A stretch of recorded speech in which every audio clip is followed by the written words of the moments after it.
Welcome to another exciting episode of Kevjet, the podcast. I guess that was kind of also fueled a bit by this dream of having an online store that could rack in the sales while you were laying on the beach sipping drinks. That hasn't happened yet. I'm excited to introduce this week's guest, Jay Hiltz, the owner of Nor'Easter Apparel. The first year I carted my butt around the province, shoving things in the trunk of my car. We talk about taking chances. Then COVID hit and I was like, holy shit, what did I just do? I bought a business coming into world closure. Jay tells us about his unique workshop space. The original pulpit from the church has become our, say, a cash register station. Yeah. Where we also offer communion to those who need it. Nor'Easter Apparel is known for its slang, slogans. And slang can be very isolated to like a very small pocket. And then an hour away, they could have their own version of the same but different. Get comfy and hear the success story of Nor'Easter Apparel. Welcome, Jay Hiltz, owner of Nor'Easter Apparel, to Kevjet the podcast. Hi, thank you so much for having me. It's exciting to have this conversation with you, a fellow Nova Scotian again, on Kevjet the podcast. Yeah, and I love that our relationship goes back a few years to completely like obscure industries now. Definitely does, and we don't have to say how many years because we don't want to like put a number onto that. Yeah, cool. So actually, how did we meet, Jay? We met with a startup airline that was based in Halifax, and we were trolley dollies and serving tea. Damn good at it as well. Yeah, we were. I think I didn't have any, or not many, negative review cards come in. Here we are all those years later. And actually, we got to catch up this last January. Yeah, was it January already? Yeah. Finally, I got to visit the shop. I was finally home after the dreaded C word. It keeps coming up no matter how hard you try not to mention it, but it was such a formative period in I think most people's lives that like it is what it is. It was that time that we don't like to talk about, but it actually probably defines a lot of, well, a good 2 years of all of our lives. Well, yeah, and where the world is now, like I feel like it's always this comparative to like, oh, well, we're still coming out of, or has the world fully right-sided? So like it wasn't just a little thing that impacted one pocket. It was a global experience, for better or for worse. Definitely. Yeah, not a great experience. Well, there were some good things about it, I suppose, that came out from it. It's one of those things, I think, when we're in our 80s and 90s, we'll be like, oh, do you remember we made it through that horrible time? Mm-hmm. Some of the stories like our grandparents tell us now. Yeah, it's actually kind of... So I tread lightly when I say this, because while some industries and businesses did not do well, we were one of the fortunate ones who flourished because we were new. Nor'Easter was new, but we started as an e-commerce business. So we were already poised for the boom that took place. And so when people couldn't get into stores and everyone was shifting to supporting local and what have you, our online sales just really started to take off. And so our best years were during COVID. And part of that is because we didn't have much of experience before that time frame, because we just 2019, 2018 is when we started, but then 2019 was like our first full year. So it's been an interesting journey from that perspective, that like, because every year of COVID was different financially in terms of when trends happen and when Christmas seasons shopping started. And so we didn't have any graphs in air quoting normal times to compare. And so you'd think you'd be preparing for adequately for the year you're in based on the year before, but then it would all be different. And you're like, okay, so it was a bit of throwing caution into the wind and hoping you were ready. Yeah, I don't know how it worked in Canada. So that year in England, we I think lockdown happened just before Christmas because they just announced. I know everyone had their Christmas planned, and they announced, I don't know, it was something like maybe 10 days before. Basically, Christmas is canceled. Yeah. That part is a blur. I feel like we were, because it was the spring, like February, March, when it really started to amp up here. And then we went through a summer of social distancing. And I can't remember if there were like stricter guidelines in terms of provincial travel, but that part's a blur. But It's all a yeah. blur for me as well. And I hope it's something we don't have to go through again, that's for sure. Yeah. Yeah. So tell me about Nor'Easter Apparel. What started that? Its first true inception came out of a side project of let's try it and see what happens. My background is branding and marketing. And then a friend of mine who specializes in e-commerce, we would work collaboratively on a number of client projects, and I'd brand the business, design the online store or components of it. And then she would build and execute. And then one day I said, Pam, why aren't we doing this for ourselves? Like, we've got all of the pieces that people would normally farm out to other shops. So then I had this idea of some sort of line percolating in my back of my head, and then we just kind of pulled it together and gave it a shot. I guess that was kind of also fueled a bit by this dream of having an online store that could rack in the sales while you were laying on the beach sipping drinks. That hasn't happened yet. Any business takes a lot of blood, sweat, and tears to get it off the ground. So that was the idea of what actually put it in motion. And then I realized it needed a bit more of, well, we started with zero capital. So we didn't have a lot of money to throw at online marketing. So we started hitting up farmers markets and doing pop-ups in the front yard of other businesses to help try and get the name out there. Where did the name come from? The name, we didn't have a name initially. And then when we were brainstorming what to call it, I actually think we were preparing for a nor'easter storm. And for anyone who doesn't know, definitely on the east coast of Canada and through the US, it's a storm that comes out of the northeast direction, and they're brutal and they're unstoppable and they're powerful, and you never really know what you're going to get when the forecast is calling for one. So I think we were preparing for one, and the media was showing grocery store aisles that had just been completely ransacked.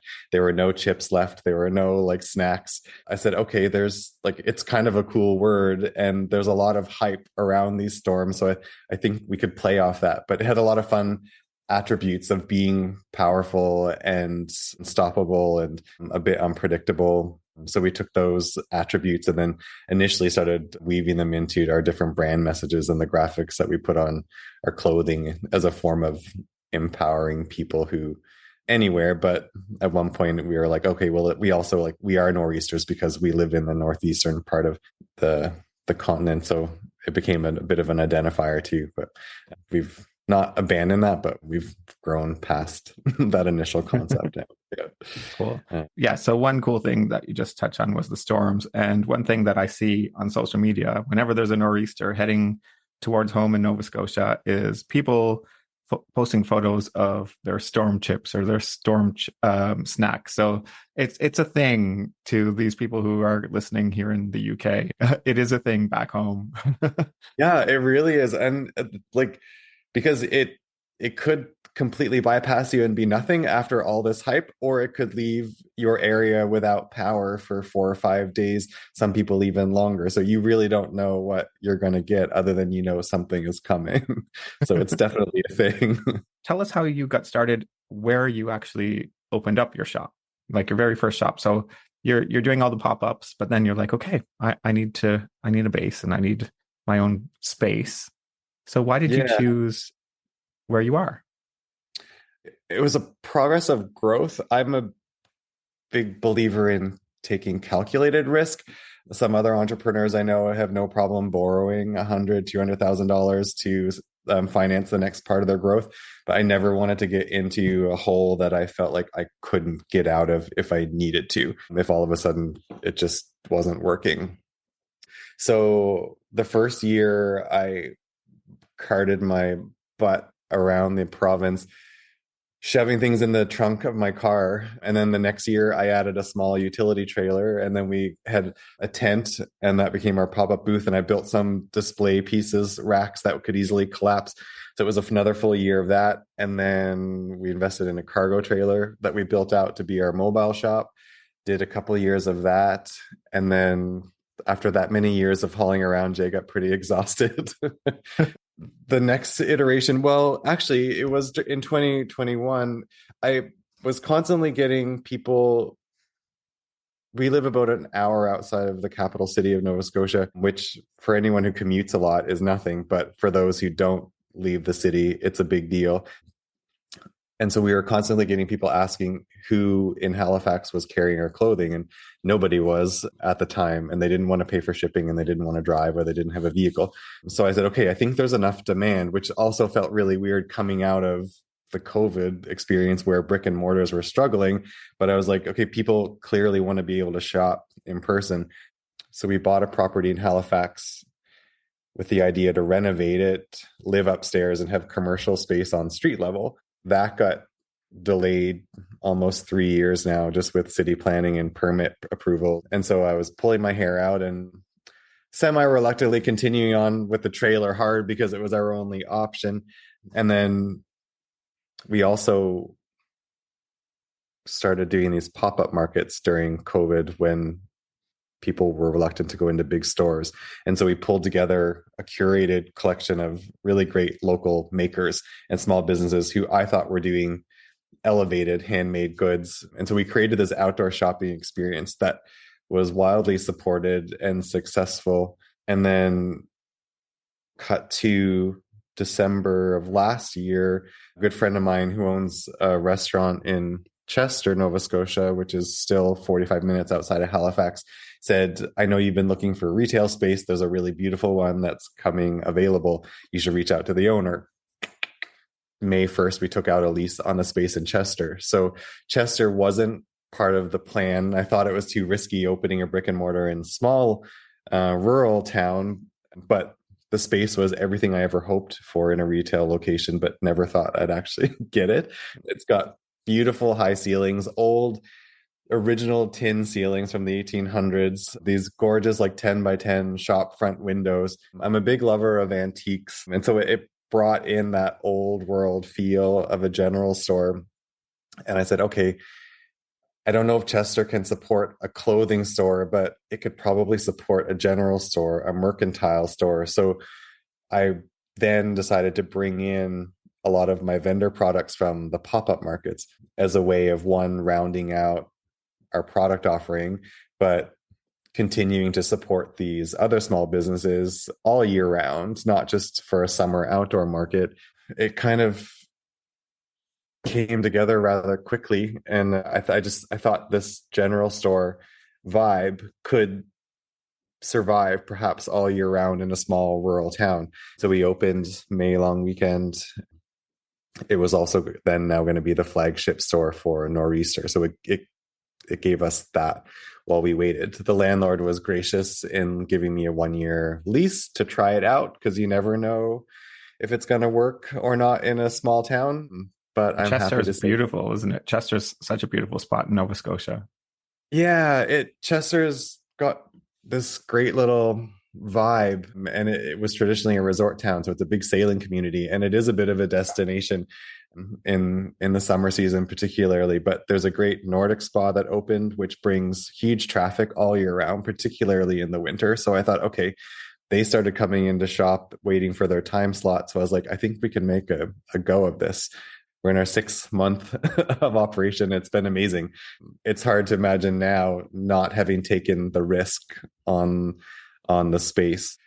I think Chester location will be here to stay until they make us leave, while we wait for the Halifax location to come online, which has started moving a little bit more, but we're still behind schedule. That's excellent news, though. Did that answer how we open the store in Chester? Yeah, take the positives. the whole like, I mean, I can unpack that further. Like it's just been this weird evolution of events that I wasn't really planning for, but yet they just sort of fell into place. Like I've always been interested in supporting my local community where I grew up, and I'd rather when we I guess this was a thing too. I was doing the design work, and then I had other shops printing our stuff. And then the main print studio that was doing our gear, he decided to sell his business and asked me if I wanted to buy it. That was January of 2019, right before the world knew COVID was coming. And I was like, well, I am interested, but you're about 5 years ahead of my plan. And then I quickly crunched the numbers of how much I'd paid him to print our merchandise the previous year and what he was asking as a sale price for the business. And they were pretty much on par. And so I said, okay, well, this only makes sense, like, so I bought his screen printing business and then brought it in under the roof that I was working under. Which is a really cool story. I love that. I love that space. It is, but I was like, then COVID hit and I was like, holy shit, what did I just do? I bought a business coming into world closure. Yeah, the space that we had is a little church that my great grandparents built when they moved to Nova Scotia in the early 1900s, and it had been sitting unoccupied for about 4 years. It was great because I owned it. I didn't owe anything on it. And so we just bought his equipment and his client roster and shuffled it over to where we were, took out the pews, moved them into the basement, and then quickly set up shop. And then it actually worked out in our favor because with sort of like almost an overnight upswing in online orders, it gave us a lot of flexibility. We could then print on demand, whereas before I used to have to buy a batch of one particular design. This time I could I could launch a new design on the online store and then wait and see if it started to sell and then bring in and print as we go. So it offered a lot of flexibility. And then of course, as soon as you offer something, somebody asks for it on a different color or another style of shirt. And you're like, just buy what I have. So it gave us freedom and the ability to accommodate that, which I think, I don't know, as you're starting a business goes a long way. Customers end up feeling appreciated, but a bit special that they got something unique or that it's a great space as well. Because if the customer comes into that space, they actually see people making your products while they're there. Yeah. And that space, I mean, before we had the store in Chester, we then carved out a little retail corner because people would come to pick up online orders in person, but they would start shopping. They'd find our Google page, and it blew me away that this little church in the middle of nowhere, people were coming to shop. That was 2 summers ago, I think, when our social media following really started to grow. I'd get followers emailing me or text messaging me from the airport saying, we just landed in Halifax, where are you doing a pop-up, or is the Prince shop open, we want to come buy stuff. So that was another thing that summer when tourism was in high swing, like we were getting weekly emails, and I'm like, this is crazy, this little thing that I started on a whim, and people from the other side of the country are flying here for their vacation and they want to know where we're doing a pop-up. So like, it's not just that they started to follow us on social media, but they were actually engaged in what we were doing and invested in our brand, which is a pretty big compliment. Unless you stop and take stock of like the milestones that you hit, it's easy to get caught with your head down and just like forging forward and trying to keep the ball rolling. Of course. And one of the cool things when I was there last winter was where your cash point is. It's on the pulpit, isn't it? Yeah, that's right. The original pulpit from the church has become our, say, a cash register station. Yeah, where we offer communion to those who need it. You need a confessional. Yeah, exactly. Amazing. I love that story. Well, it's also fun to be able to, I guess another facet of my life was the cottage rentals, and over time I continued to acquire homesteads that belong to great grandparents, which is actually one I'm sitting in right now.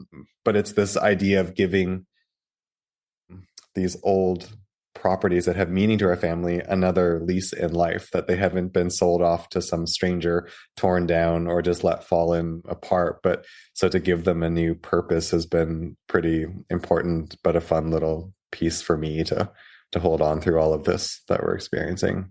It's wonderful. Is that something you're always going to hold on to and not put on the property ladder? So you tend to give them a new lease on life, redesign them, and after that, what happens to them? Stay with us. We'll be right back. Join us each week on the Well Beyond Medicine podcast as we explore the 80% of child health impacts that occur outside the doctor's office. Listen and subscribe at nemourswellbeyond.org, where you'll hear pediatric experts, researchers, and policymakers from around the world discussing ways they are revolutionizing children's health. I'm your host, Carol Vassar. Let's go. Let's go. Well beyond medicine.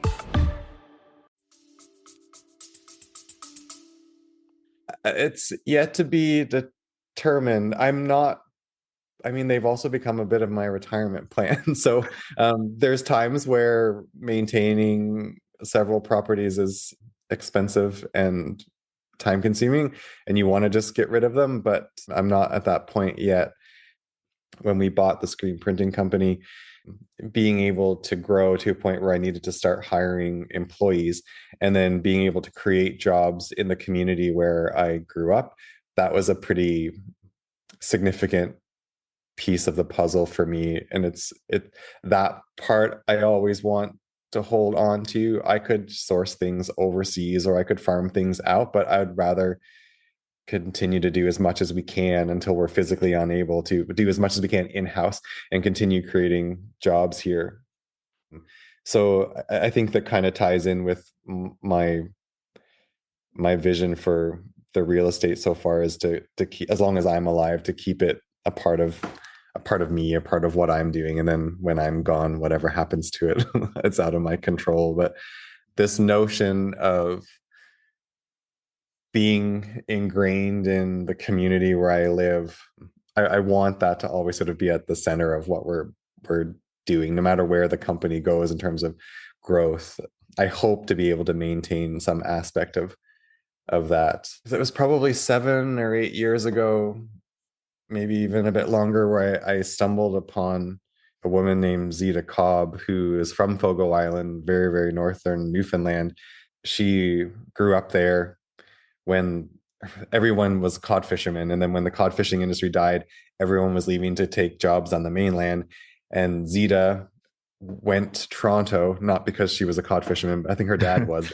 Her interest took her to Toronto, where she experienced a tech boom. And then she sold her business for a sizable price tag. And then she moved back to Fogo, and she was committed to revitalizing rural economy and creating sustainable economy in these remote places. She said forcing people to leave to go to big cities and other provinces isn't sustainable, because now, she said, everyone left, she said, because the message was, come to the mainland, there's 2 jobs for every islander in the pulp mills. Now the pulp mills are closing. So she said they're still unemployed. So she said leaving is just a 2-step process to unemployment. So she's like, how can we focus and grow the economy here? So I won't go into her story and what she did. It was super amazing. And what has come out of it was super inspiring to me.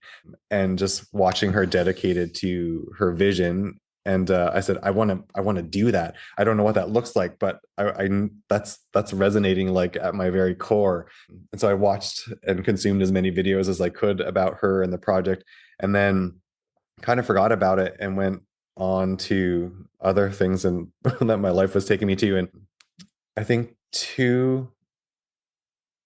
it was 2 Christmases ago, somehow this idea of the power of manifestation. And there's a book in the documentary called The Secret. Have you read it? Yeah, I love it.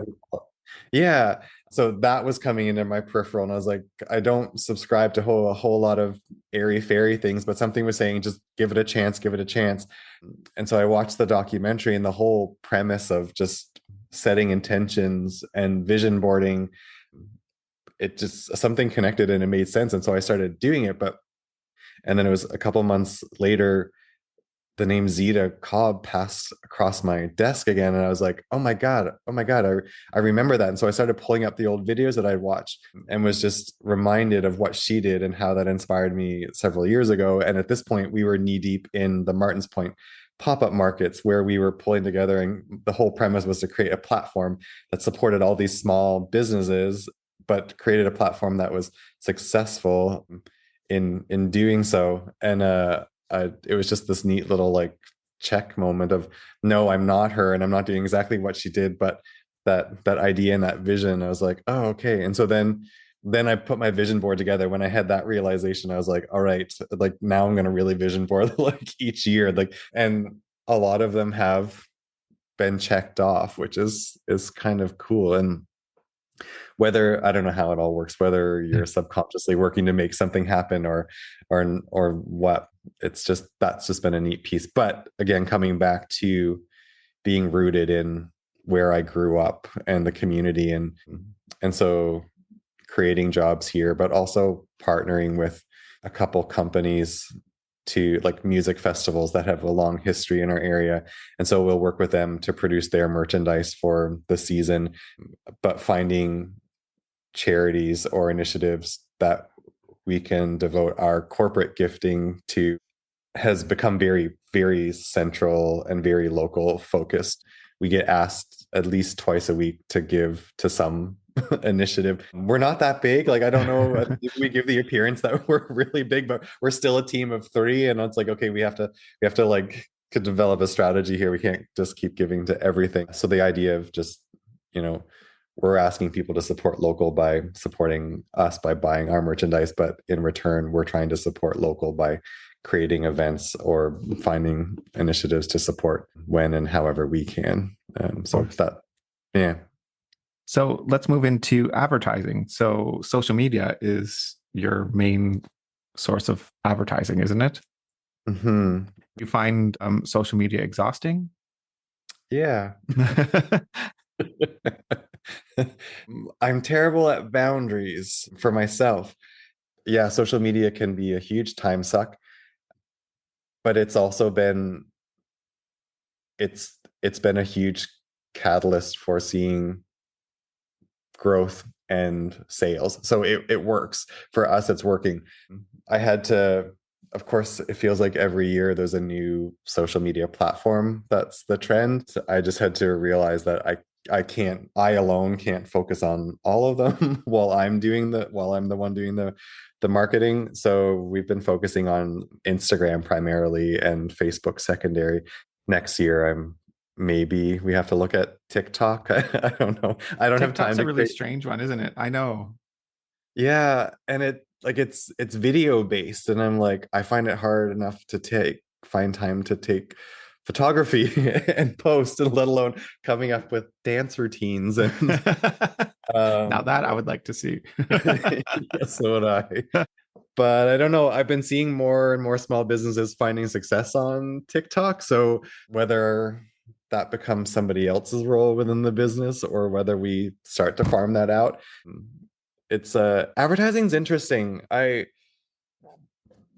don't know. I think I almost feel in one way like what we're doing is working, but in order to get to the next level in e-commerce growth, I feel like I have to be willing to expand, but that means expanding our advertising budget, which always sucks when you have to look at spending more money and you're trying to watch profit margin. Yeah, so I think we would probably benefit from a more robust marketing strategy, something that really leveraged like email newsletter, but perhaps Google advertising and a bit more social media platforms. But it's a beast. And if you're doing it yourself, trying to learn like what works and what doesn't on each platform, because they're all different. They all target different age groups.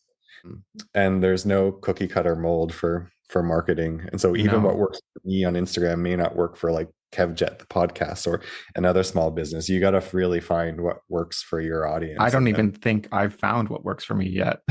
Like, I totally agree 100% what you're saying. Like, I get these statistics that come through on a weekly report that says, these are your viewers, and this is the age group, and this is the demographic, and this is this. And I'm just like, it's just all over the place. It's never the same. So yeah, I don't know how you get it.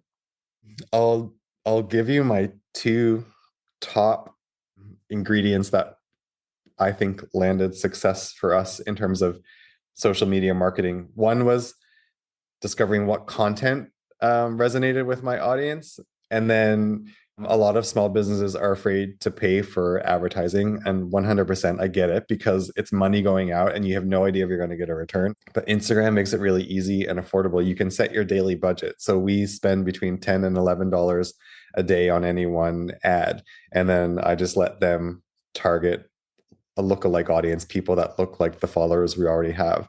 And that seems to be working. But it's the slang merchandise that really seems to have caught on, and that's what people are gravitating towards.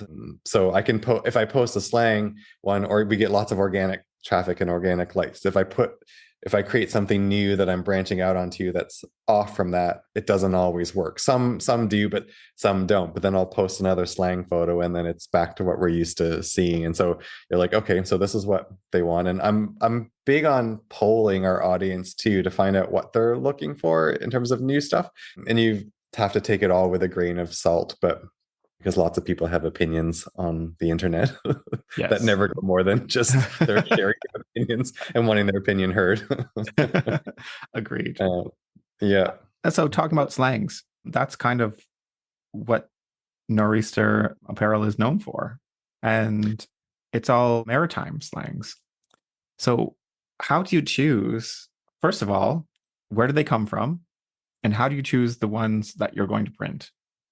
At first, it seemed easy. And now that we're into it a bit long, for a couple of years into it, and we've got a collection of slang, it's harder to know what to do for the next one. And it originated with, we have a second product line of kitchen towels. And so I created this kitchen towel that had 84 different East Coast quirky expressions that I grew up hearing and saying all of my life. And that took off, and then that started selling literally around the world. We shipped them to Japan and Australia and everywhere in between. And I was chatting with my brother, and he's like, you should put them on t-shirts. And I'm like, why is nobody putting this stuff on t-shirts yet? So we started with Frig Sakes and some good. I think those are the first. No, Some Good was the first one, then Frig Sake. They were an instant hit, especially keeps coming up during COVID when people couldn't get home. You know, again, a big part of what I'm doing is celebrating this place we call home and this place and space that I grew out of. And so this slang is such a neat identifier to our culture that I think just grew out of the people, you know, like just over the course of time and years, it just happens. So it's very much a part of who we are now, as we're a little bit more into the weeds of this slang culture, this is where I like to poll, because as soon as I post one, you start getting comments like, oh, you should do this one next. You should do this one next. You should do this one next.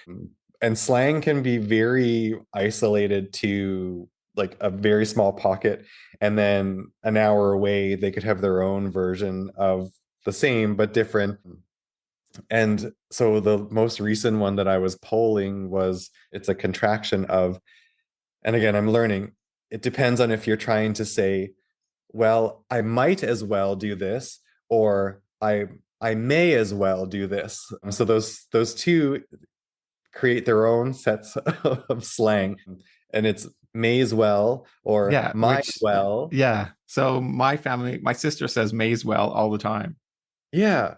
And then sometimes I think it depends on how I'm using it. It's like, well, I may as well just go over here and get this, or yeah, that makes sense. I might as well do it tomorrow. You know, like it's so true. Yeah. There's no real rhyme or reason all the time. And so when I started polling, so again, saying it's a spoken thing that we don't often see written down. So then it's like, how do you spell it? And then if you spell it completely phonetically, someone who doesn't know the expression won't be able to read it. So when I polled may as well, no joke, I got at least 60 different spellings of that one expression. And it really depended on where the people were coming from. Of course. And some people, the diehards, are like, this is the only spelling, anything else is wrong. And I'm like, well, if I don't spell it like that, then maybe people won't buy it because that's not how they spell it. And so I'm still on the fence with that. And I kind of our golden rule now is you still have to be able to read it and make sense of it, even if like the really deep root slang might be a completely quirky Exactly. spelling. And then sometimes, so this one particular, I'm testing it out on something small, like a sticker or a keychain. Let's see how it sells, because those are easier to produce, because I don't need to produce an extra small, medium, large, extra large XL. So May as well is going to be on a keychain very soon, and then we'll see how the people respond to it. And then if it goes well, then it might land on a piece of clothing. I love wearing your products in like out into, obviously I'm in London, so people here wouldn't necessarily get what they're reading on my t-shirts or my sweaters, or a jumper, like they would call it. So, but if I walk into the Canadian pub, which is called the Maple Leaf here in London, as soon as I walk in, automatically they start laughing and reading whatever's on my t-shirt, because they're like, we love this. Like, it's so typical. That's so fun. Yeah. Like, those are the stories that I love hearing. And unfortunately, I feel like my life exists in my bedroom when I'm sleeping, and then I'm either in the print studio or I'm in the store. So I'm rarely out in public, it feels. So I don't get to see it, but I'm hearing more and more of people saying, oh, I saw your t-shirt here. Oh, I saw your sweater here. And I do get emails. One woman, she was from Ottawa. No, it was a gentleman, sorry. And he said, I was in Costco today and I was wearing your Some Good t-shirt, and a woman came running over and said, I just ordered 3 of those online. Every time there's a new product, my mom always emails me or messages me, and she says, look, there's a new product. Do you want this one for Christmas? That's really sweet. Yeah. I mean, it's funny because we're literally, our printing press runs 5 days a week. So it doesn't stop. So the merchandise has to be going somewhere. I don't see it every day, but it has to be going somewhere because we don't stop. I do remember the first time I saw one of my t-shirts on someone I didn't know. It was in the grocery store, and I was rounding the corner of the aisle, and I looked up, and the woman pushing the cart coming at me was wearing a Frig's Sakes t-shirt. And I was like, oh. I was like, I didn't say anything to her, but I was like, that's mine. That's amazing. Yeah. What's your favorite saying? I think Some Good is probably my favorite. I think it's probably because it's one that I hear the most in my family, and particularly my dad. But even that, just the word some and how it gets used, is it an adjective, as a descriptor word? Like, someone's some cute, some sweet. Oh, that meal was some good. Oh, that kid is some brazen. To me, it's a very like, oh, that person's from the East Coast if they're using the word some in that way. Definitely. There's something about it that just makes me chuckle on the inside. Do you think that that's going to be the staple to your clothing brand? I don't know. It's one of the ones that's been around the longest. I don't foresee myself taking it out of the collection anytime soon. There's others that probably we sell more of, but that one's my personal favorite. Yeah. I love that one as well. I love the Frig's Sake, because that's something that you'd hear in my family on a daily basis. Yeah. I've been hearing someone from the US. We're seeing our US orders is growing, which is also kind of fun to see more and more, but trickling across the border. Because it was this summer, someone was telling me I think they were wearing it in Florida, and someone saw them, and they were like, oh, we say that here or whatever too. So it's, I don't know, just kind of neat. There are a couple sayings that friends of mine over here have said, oh yeah, we say that here as well. But I think it probably means something different, slightly different. Like you said, at home, even different communities have different. Yeah. And Jesus Murphy has kind of been a funny one to play with, because I get a lot, is that a band, or who's Jesus Murphy? I've since learned there is a band called Really? Jesus Murphy. Yeah. But I've also discovered that many people have named their dogs and cats Jesus Murphy. And so they'll buy it specifically for that reason. And one woman, she's like, yeah, I named my dog Jesus Murphy because I couldn't wait to open the back door and yell, Jesus Murphy, get in the house. That's amazing. Any thoughts on dog clothing? Nope. We've been dipping into dog bandanas. We had our own. I designed a fabric print, and then we had it printed on custom fabric, and a local dog bandana company made them for us. But I haven't looked into specific dog clothing. There's definitely a market for it, and in the Mercantile we have a whole pet section, which the products moves. There's definitely an audience for it. I just have to find a manufacturer, or I have to find a local maker who is doing dog clothing. Definitely. Did you need a Freak Sakes dog t-shirt? I would love that. I don't know how it's so tiny. I don't know how we'd print that on the I know press. Penelope, she's so tiny. I've had to go out to, like, I guess it's like Etsy. So you find like a small business, and they've done Nick's Band's logo t-shirts for the dogs. So it's quite cute, but it was difficult to find the size because we're online and the measurements and all that kind of stuff. But yeah, it is doable, Jay. Etsy might be a good resource. I never thought about that, because there are people that have crickets and can easily do a one-off or something. Yeah. Okay, that's an idea. Put that for next season. What does the future hold for Nor'Easter? Honestly, I have no idea. That's not scary. I find that a beautiful thing, because we just turned 6, and if you'd asked me 7 years ago where I saw myself going, I would 1000% not here. And so every year and every step is uncharted territory. And I feel a bit like we've put this ball in motion that has really started to pick up momentum. And most times I just feel like I'm trying to keep up with it. I'm happy to go wherever it takes me. And so I've never been one. I've owned 6 companies, and I've never done a business plan once. So for some entrepreneurs, that would be hair pulling, but I'm very driven. So that's never been an issue, but I find like setting too many rigid goals, then you're so focused on that. Like it doesn't necessarily allow for the unexpected or the opponent, just like a tangent that you may not have seen coming.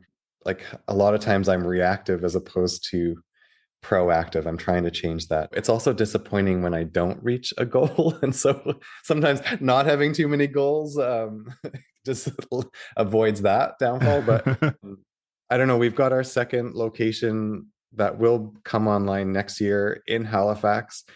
I'd love to see, I don't know what I'm capable of managing, but I'm open to owning a few stores. And so if that happens, great. If it doesn't, I don't know, something else will come along.